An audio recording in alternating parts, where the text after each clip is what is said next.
Think पहली बात तो मुझे लग रहा है कि देखिए बजाज फिनसर्व जो होल्डिंग कंपनी है बजाज फाइनेंस के लिए अगले कम से कम 3 से 6 महीने के लिए मार्केट काफी चैलेंजिंग रहेगा, क्योंकि इस स्पेस में कंपटीशन काफी बड़ा है। इनफैक्ट जियो फाइनेंशियल जो रिलायंस का एक आर्म है वो बहुत ही जल्द लिस्ट होने वाला है, तो in the near term competition बहुत बढ़ेगा और इसका असर डेफिनेटली मार्जिन पे होना चाहिए। हालांकि ऑन द पॉजिटिव साइड अगर हम एयूएम ग्रोथ देखें, क्लाइंट एडिशंस देखें, एसेट क्वालिटी देखें, तो हर पैमाने पे बजाज फाइनेंस जो उनकी कंज्यूमर फाइनेंस कंपनी है उन्होंने बहुत बेहतरीन काम किया है।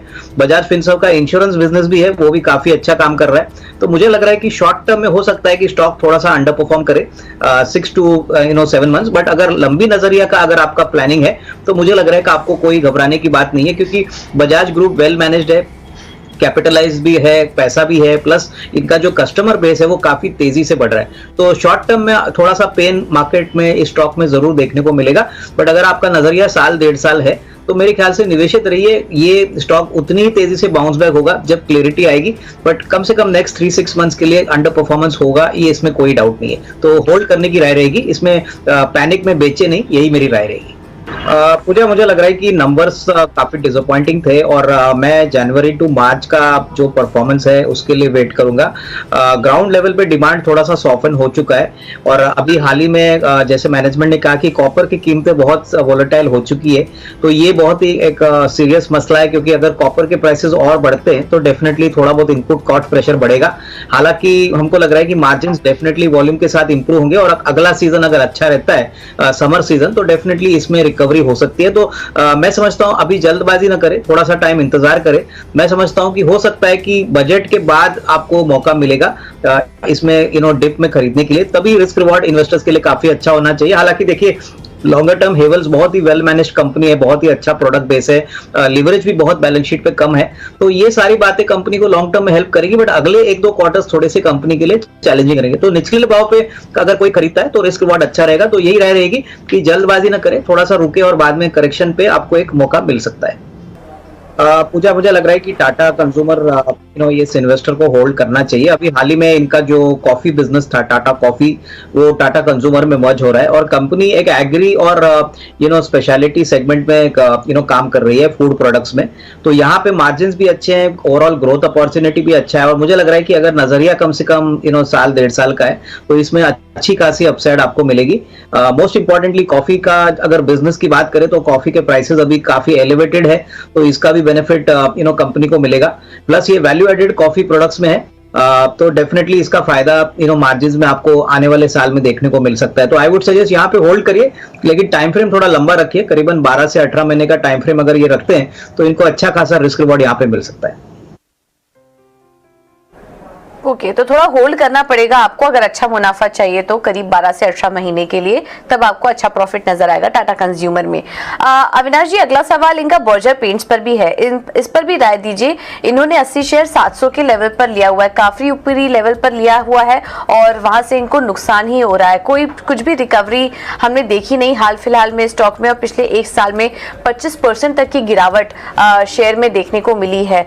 और आज तो हमने देखा कि एशियन पेंट्स के भी जो नंबर्स आए हैं हल्के कमजोर साइड पर थे और उसका असर आज बर्जर पेंट के स्टॉक में भी देखने को मिल रहा है। ये स्टॉक भी आज अपने दिन के निचले स्तर पर कारोबार कर रहा है। बर्जर पेंट्स में बने रहने की राय देंगे आप या फिर निकलने की सलाह देंगे स्टॉक से? देखिए, मुझे लग रहा है कि सारा पेंट सेक्टर अभी डोमेस्टिकली दिसंबर क्वार्टर की बात करें तो इस बार फेस्टिव सीजन इतना स्ट्रांग नहीं था और ऊपर से क्रूड के कीमतें कम होने के बावजूद हमने देखा कि कल एशियन पेंट्स के नंबर जो थे वो उम्मीद से काफी कम थे। कंपटीशन इंडस्ट्री में बढ़ रहा है, अभी जेएसडब्ल्यू, ग्रासिम जैसे नए प्लेयर्स उतरे हैं, तो आने वाले 6 से 12 महीने में कंपटीशन बढ़ेगा तो मार्जिन प्रेशर जरूर रहेगा। तो मेरे ख्याल से ऊपरी लेवल पे अगर मौका मिले तो इससे निकल जाना चाहिए। मेरे ख्याल से पेंट सेक्टर में अभी जिस प्रकार का वैल्यूएशन बर्जर पेंट कमांड कर रहा है, हमको नहीं लग रहा है कि इससे कहीं ज्यादा री रेटिंग की पॉसिबिलिटी है, क्योंकि इंडस्ट्री के हेडविंड्स बहुत चैलेंजिंग है। तो मैं समझता हूं कि अगर ये चाहे तो ऑटो कंपोनेंट सेक्टर है, ऑटो सेक्टर है या कैपिटल गुड्स है, ऐसे कोई विकल्प है जहां पे पैसा डाले, जहां पे ग्रोथ मोमेंटम पेंट सेक्टर के मुकाबले में काफी अच्छा है। तो I would suggest that sell on rise वाला स्टॉक है तो इससे निकल जाए और कोई दूसरी इन्वेस्टमेंट में पैसा डाले।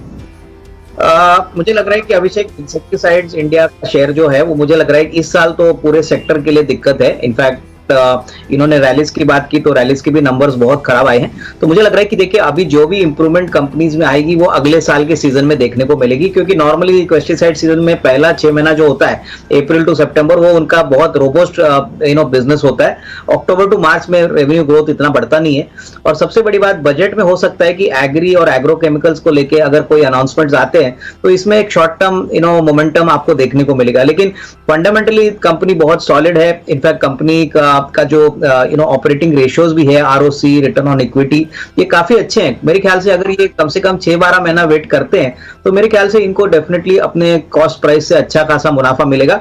तो मेरी राय में अभी लॉस बुक ना करे, थोड़ा सा इंतजार करे और कम से कम एक साल भर का नजरिया ले, क्योंकि होपफुली नेक्स्ट ईयर मानसून अच्छा होता है तो एग्रोकेमिकल एक अच्छा बूमिंग सेक्टर है जहां पे वेल एस्टेब्लिश्ड प्लेयर जैसे इंसेक्टिसाइड्स काफी अच्छा करेंगे, ऐसा मुझे लग रहा है। तो कंटिन्यू टू होल्ड है कि देखिए पॉलीकैब का सबसे बड़ा एडवांटेज है कि ये केबल्स के अलावा एफएमईजी यानी fast moving electrical goods segment में भी काफी बड़े प्लेयर है। मोस्ट इंपॉर्टेंटली जैसे मैनेजमेंट ने कहा कि कॉपर का प्राइस बहुत वोलेटाइल हो चुका है, लेकिन इनका हेजिंग मैकेनिज्म है और जिससे इनके मार्जिन्स पे ज्यादा प्रभाव पड़ता नहीं, तो ये बहुत पॉजिटिव बात है।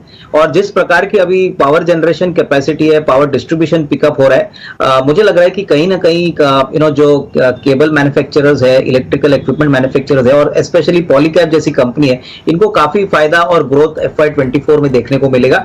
तो मेरे हिसाब से डेफिनेटली कोई भी करेक्शन अगर आता है तो इसको खरीदने का मौका समझना चाहिए। वेल मैनेज्ड कंपनी है, बहुत ही अच्छे नंबर्स कंपनी दिखा रही है और आने वाला साल भी इनके लिए काफी अच्छा रहेगा। तो होल्ड करने की राय रहेगी और कोई करेक्शन मिलता भी है बाजार में तो I think it is a good stock to accumulate. Portfolio stock है तो इसमें नियर टर्म में नहीं बट लॉन्गर टर्म में पैसा जरूर बनेगा। मुझे लग रहा है कि देखिए CSL में गिरावट का कारण यह है कि ग्रोथ इन डीमैट अकाउंट्स अभी थोड़ा सा स्लो डाउन हो चुका है।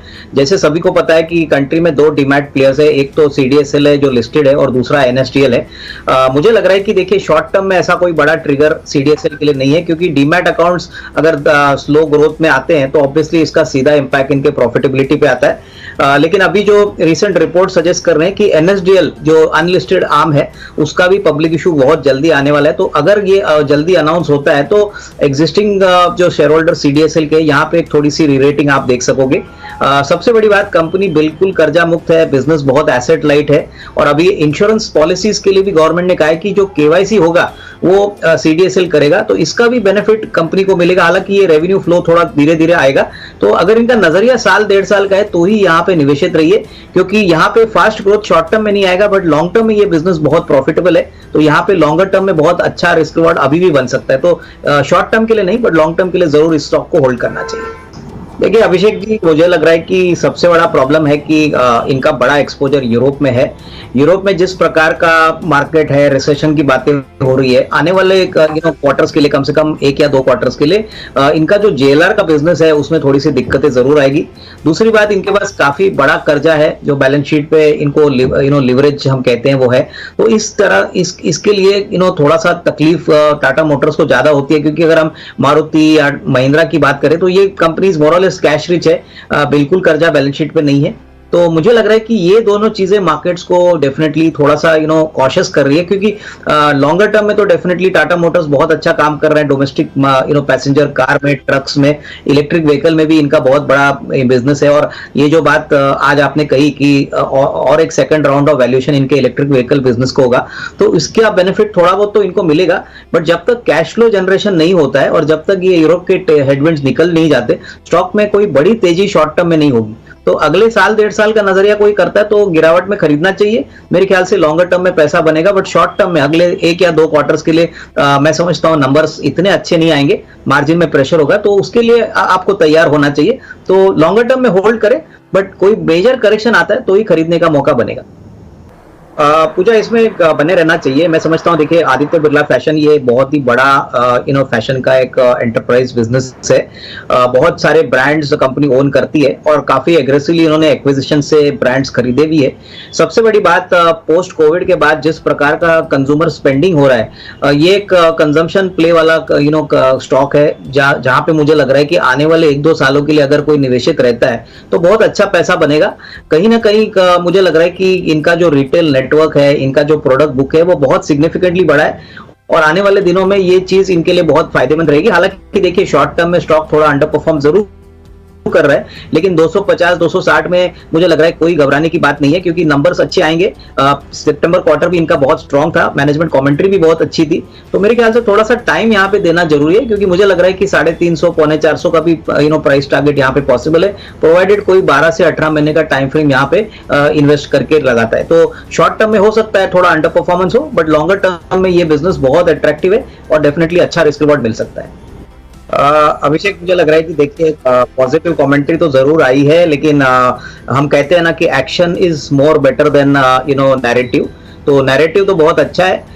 मुझे लग रहा है कि देखिए अगर कंपनी फ्री कैश फ्लो की बात कर रहा है, अगर कैपिटल एलोकेशन की बात कर रहा है, तो ये बहुत अच्छी बातें हैं। मेरे ख्याल से जो रिटेल निवेशक है जिन्होंने बहुत पहले पैसा लगाया है, इनके लिए थोड़ी सी राहत की बात जरूर रहेगी। आज स्टॉक भी चल रहा है, बट मैं समझता हूं कि सितंबर 23 का जो उनका गाइडेंस है वो पहले अगर वो मेंटेन करे, क्योंकि उन्होंने कहा है कि सितंबर 23 तक वो ऑपरेटिंग पॉजिटिव इबिटा होंगे, उसके बाद कंपनी बड़ी ग्रोथ ट्रैक पे चलेगी। तो ये मेरे ख्याल से मार्केट्स इंतजार कर रहे हैं, तो मैं भी इंतजार करूंगा। मेरे ख्याल से नियर टर्म में नैरेटिव्स बहुत अच्छे हैं, लेकिन मार्केट अवेट करेगा कि इसमें कितनी सच्चाई है। तो बेटर टू होल्ड, और फ्रेश खरीदारी मैं उसके बाद ही करना चाहूंगा, क्योंकि अभी भी सितंबर 23 थोड़ा सा आगे है, तो उसके बाद ही मुझे लग रहा है कि मार्केट में एक थोड़ा सा एक्शन आपको देखने को मिलेगा। टिल देन जिनके पास शेयर है वो होल्ड करें।